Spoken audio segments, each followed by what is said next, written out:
Ya, saudara, dalam video saya yang terdahulu, saya mengatakan bahwa di dalam seluruh kehidupan dan pengajaran Tuhan Yesus tidak hanya menaati hukum Taurat, tetapi juga menggenapinya dengan sempurna. Jadi kalau kita melihat di dalam Lukas 16 ayat 16 yang mengatakan bahwa Tuhan Yesus juga mengatakan bahwa batas dari hukum Taurat dan kitab para nabi itu adalah Yohanes Pembaptis atau masa Yohanes Pembaptis. Itu bukan berarti bahwa kemudian Tuhan Yesus mengatakan dengan demikian hukum Taurat dan kitab para nabi itu selesai dan tidak dipakai lagi, sudah dinonaktifkan, sudah dipeti eskan sampai pada batas kitab Yohanes atau pelayanan Yohanes atau dalam kehidupan Yohanes Pembaptis di masa Yohanes Pembaptis. Bukan demikian. Lalu kemudian ada orang mengatakan bahwa semua hukum-hukum seremonial, semua hukum-hukum ketatanegaraan, hukum-hukum sosial yang didasarkan pada hukum Taurat, sampai kepada hukum-hukum moral dari hukum Taurat, itu sudah tidak berlaku lagi sampai pada batas masa Yohanes Pembaptis. Tetapi faktanya adalah bahwa Tuhan Yesus masih melakukan hukum Taurat. Tuhan Yesus masih mengajarkan hukum Taurat. Tuhan Yesus masih melaksanakan hukum Taurat. Murid-murid juga masih menerapkan hukum-hukum Taurat secara esensial ya, bukan secara lahiriah, secara esensial. Kemudian Paulus juga menekankan pentingnya hukum Taurat secara esensial. Jadi saya katakan di sini Paulus bukan menolak hukum Taurat. Tidak ada pernyataan Paulus yang menolak hukum Taurat. Bahkan Paulus mengatakan hukum Taurat sebagai pendamping sampai terpenuhi pada pekerjaan pelayanan dan penyelamatan Tuhan Yesus Kristus. Bahkan Paulus juga mengatakan bahwa hukum Taurat itu ada di dalam hati nurani setiap orang non-Yahudi. Nah, itu sudah saya bahas ya di dalam video saya sebelumnya. Nah, saya ingin menegaskan sekali lagi bahwa dalam seluruh kehidupan dan pengajaran Tuhan Yesus tidak hanya menaati hukum Taurat. Tuhan Yesus bukan meniadakan hukum Taurat, tetapi Tuhan Yesus menggenapinya dengan sempurna. Nah, bahkan dalam satu pernyataannya Tuhan Yesus di dalam Matius 23 ayat 13-36, di situ Tuhan Yesus dalam ajarannya memang sering mengkritik para rabi dan ahli Taurat Yahudi karena kemunafikan mereka. Ya, Matius 23, 13-36. Tetapi di sisi lain ada bukti bahwa Tuhan Yesus tetap mengakui otoritas para rabi-rabi Yahudi dalam mengajarkan hukum Taurat. Salah satu ayat yang sering dikutip untuk mendukung pandangan ini adalah di dalam Matius 23 ayat 2-3. Demikian bunyinya, ahli-ahli Taurat dan orang-orang Farisi telah menduduki kursi Musa.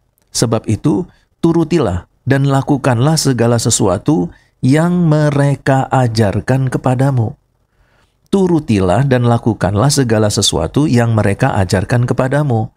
Di sini Tuhan Yesus merekomendasikan pengajaran para ahli-ahli Taurat. Tetapi janganlah kamu turuti perbuatan-perbuatan mereka, karena mereka mengajarkannya tetapi tidak melakukannya. Nah, dari ayat ini kita bisa melihat bahwa Tuhan Yesus mengakui otoritas ajaran rabi-rabi Yahudi, terutama dalam hal mengajarkan hukum Taurat. Itu berarti Tuhan Yesus merekomendasikan pengajaran hukum Taurat di saat pelayanannya, di saat setelah masa Yohanes Pembaptis. Itu berarti bahwa Tuhan bukan meniadakan hukum Taurat. Tuhan Yesus tidak pernah mengkonsepkan membatasi hukum Taurat sampai pada zaman Yohanes Pembaptis. Kitalah yang salah tafsir untuk ayat Lukas 16, ayat 16 ini. Oke, kemudian lanjut. Dengan pernyataan Tuhan Yesus yang ada di dalam Matius 23 ayat 2 dan 3 tadi, bahwa ia merekomendasikan dan mengakui otoritas ajaran rabi-rabi Yahudi dalam mengajarkan hukum Taurat, itu berarti Yesus membedakan antara ajaran mereka dan perilaku mereka. Tuhan Yesus mengkritik kemunafikan mereka, tetapi tetap menyarankan murid-muridnya, merekomendasikan murid-muridnya untuk mengikuti ajaran yang benar yang mereka sampaikan, yang orang rabi-rabi Yahudi sampaikan. Selain itu, Yesus sendiri sering mengutip dan menjelaskan Taurat itu di dalam pengajarannya. Seperti misalnya di dalam Matius 5 ayat 17. Janganlah kamu menyangka bahwa aku datang untuk meniadakan hukum Taurat atau kitab para nabi. Aku datang bukan meniadakan, bukan menonaktifkan, bukan mempetieskan, bukan menghentikan sampai pada masa Yohanes Pembaptis. Tetapi Tuhan itu datang untuk menggenapi, ya. Jadi hal ini menunjukkan bahwa Yesus tidak menolak ajaran Taurat yang diajarkan oleh para nabi, para rabi, tetapi justru datang untuk menyempurnakannya. Karena itu, ajaran para rabi itu disetujui, diakui kebenarannya, direkomendasikan oleh Tuhan Yesus setelah masa Yohanes Pembaptis. Namun, Yesus juga menegaskan bahwa ketaatan kepada hukum Taurat itu harus berasal dari hati yang tulus, bukan sekedar kepatuhan legalistik seperti yang sering dilakukan oleh banyak rabi dan ahli Taurat dan juga orang Farisi pada waktu itu, ya. Kita bisa bandingkan Matius 5 ayat 20. Jadi, dapat disimpulkan bahwa Tuhan Yesus tetap merekomendasikan ajaran rabi-rabi Yahudi dalam hal Taurat, tetapi dia mengkritik cara mereka menjalankannya dan menekankan perlunya kesalehan yang sejati. Nah, dalam buku Meet the Rabbis, Rabbinic Talk and the Teaching of Jesus, karya Brett Hayong, di situ dijelaskan bahwa Tuhan Yesus sering menggunakan metode pengajaran yang serupa dengan para rabi Yahudi pada zamannya.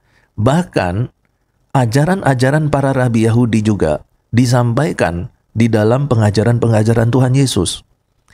Nah, berikut ini ada beberapa pengajaran dan metode yang digunakan oleh para rabi Yahudi yang juga diterapkan di dalam ajaran Yesus. Yang pertama adalah pengajaran melalui perumpamaan. Para rabi Yahudi itu kerap kali menggunakan perumpamaan untuk menyampaikan ajaran moral dan spiritual. Dan Tuhan Yesus juga sering mengajarkan menggunakan perumpamaan, seperti perumpamaan tentang anak yang hilang, orang Samaria yang baik hati, penabur, dan metode ini membantu pendengar memahami konsep spiritual melalui ilustrasi kehidupan sehari-hari. Kemudian yang kedua yaitu penggunaan kontras dan pertanyaan retoris. Tuhan Yesus sering menggunakan pertanyaan retoris dan kontras tajam dalam pengajarannya, mirip dengan teknik yang digunakan oleh para rabi Yahudi. Misalnya dalam Matius 7 ayat 9-11, Yesus bertanya, "Adakah seorang daripadamu yang memberi batu kepada anaknya jika ia memberi roti?" Teknik ini mendorong pendengar untuk berpikir kritis dan memahami pesan yang disampaikan. Kemudian metode pengajaran yang ketiga, yaitu mengajar di berbagai tempat dan konteks. Nah, berbeda dengan para rabi yang biasanya mengajar di sinagog dan di tempat-tempat formal, Tuhan Yesus mengajar di berbagai lokasi, seperti di atas perahu, di bukit, di rumah-rumah, dan sepanjang jalan. Nah, fleksibilitas ini menunjukkan bahwa pengajaran spiritual dapat disampaikan di mana saja dan kepada siapa saja. Kemudian yang keempat, yaitu mengajar kepada semua kalangan tanpa diskriminasi. Tuhan Yesus dikenal mengajar tanpa memandang status sosial, jenis kelamin, atau latar belakang etnis. Ia berinteraksi dengan perempuan, orang non-Yahudi, dan mereka yang dianggap berdosa oleh masyarakat.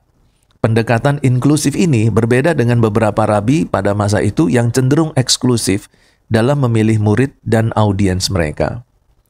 Kemudian yang kelima yaitu penggunaan metode visual dan praktis. Tuhan Yesus sering menggunakan objek atau situasi nyata sebagai ilustrasi dalam pengajarannya, seperti menunjuk pada bunga bakung yang di ladang untuk mengajarkan tentang pemeliharaan Allah, Matius 6 ayat 28-30, atau menggunakan koin untuk membahas kewajiban kepada pemerintah dan kepada Allah. Matius 22 ayat 19 sampai 21. Nah, metode ini membantu pendengar untuk menghubungkan ajaran spiritual dengan realitas sehari-hari. Kemudian yang keenam yaitu dengan menjawab pertanyaan dengan pertanyaan. Nah, dalam tradisi rabbinik adalah umum ya bagi seorang guru untuk menjawab pertanyaan dengan pertanyaan lain, itu guna mendorong pemikiran yang lebih dalam. Dan Tuhan Yesus juga menggunakan teknik ini seperti ketika ia ditanya tentang otoritasnya. Ia menjawab dengan menanyakan asal baptisan Yohanes. Kita bisa bandingkan dalam Lukas 20 ayat 3-4. Kemudian metode yang berikutnya yaitu menggunakan konsep yang dikenal dalam Yudaisme.